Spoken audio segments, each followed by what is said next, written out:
Well, I think this is a hugely important step forward in the relationship between Gibraltar and the United Kingdom, and indeed through the United Kingdom with the world. The United Kingdom has a very sophisticated network of double taxation agreements. That means that if you are trading from the UK with an entity elsewhere in the world, in future also with Gibraltar, you're able to take advantage of the transparency that the agreement gives you so that you don't suffer taxation in both places.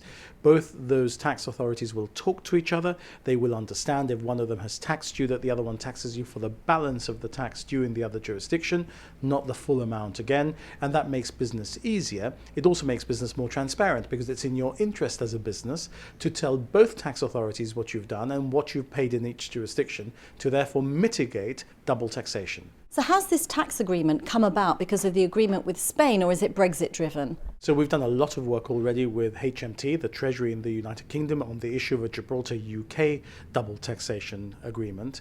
The acceleration has of course come about as a result of Brexit, and I think the view in London has been that Brexit is going to cause difficulties for Gibraltar. Don't we know it? We've understood that. That's why so many of us voted to remain in the European Union, and this is one of the things that can be done to assist Gibraltar to continue to be an advantageous place from which to do business with the United Kingdom, and indeed through the United Kingdom with the rest of the world. And I think now you're going to see us try to ensure that we finalise these negotiations, that we enter into this double taxation agreement, and that then we start to do others. The agreement that we have with Spain, however, already has a clause in it which delivers the same effect. In other words, it eliminates double taxation for individuals and for companies. And that's a very worthwhile thing because post-Brexit, the Spanish didn't have to continue to observe the respect for double taxation, which they do today. So let me explain that to you very, very quickly. If you come to Gibraltar and you work in Gibraltar and you are taxed at 25% in Gibraltar, when you then go to Spain and the rate might be 45%, you would pay an additional 20% of tax.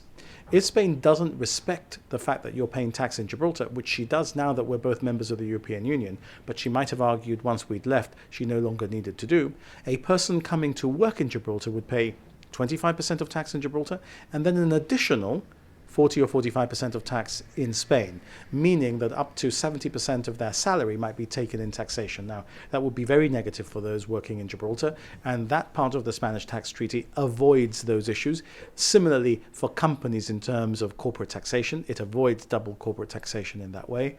So I think this is a hugely important step that we're taking with the United Kingdom, and it builds also on the fact that we now also have a clause to the same effect in the Spanish treaty. Robert Jenrick said that this agreement could underpin trade in Gibraltar for years to come.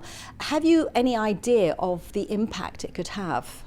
Well, I think this is going to have only positive impact. It's going to affect the gaming industry and the insurance industry that we know are two important feathers in our bow today. They're services industries that principally look to the United Kingdom as well as the rest of the world to sell their services. But there will be other things in the future, industries we cannot even imagine today. Perhaps DLT and blockchain, those things that we talk about today, will balloon in the future. And the advantage of double taxation will mean that you will be able to trade directly from Gibraltar without having to have a company in the United Kingdom. Many different opportunities across all of the industries which will benefit from this DTA. Not least, of course, a long-term issue that we've had with pensioners in the Royal Gibraltar Regiment who see their pensions suffering double taxation in the United Kingdom and in Gibraltar. And because there's no tax on pensions in Gibraltar, the rates paid are not helpful to them. Again, all of this will resolve that.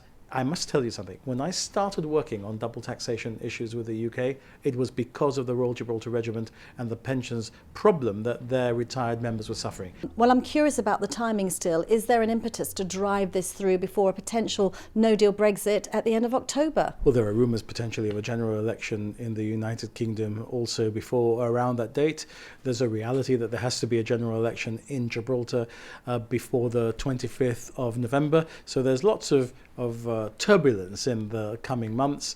I consider this as something that we should try and do as soon as possible. I don't know whether we'll be able to finish it during the course of this calendar year. We want to finish it within months. We're working very hard to deliver now that final stage in the negotiation, persuading the United Kingdom to say that they got far enough in understanding our case, to say that they were opening negotiations, which means now we have a text that we're working on. That was difficult enough. We now have to persuade them that the text is going to be in agreed form, therefore can be approved, can get ministerial approval. There'll be a change of Prime Minister in that interim period, which I don't think will affect us negatively, and then hopefully complete and ratify the agreement. Well, I'm going to be the first one to ask you about our general election, since you're the one that's brought it up, the UK's election. Any idea as to the month?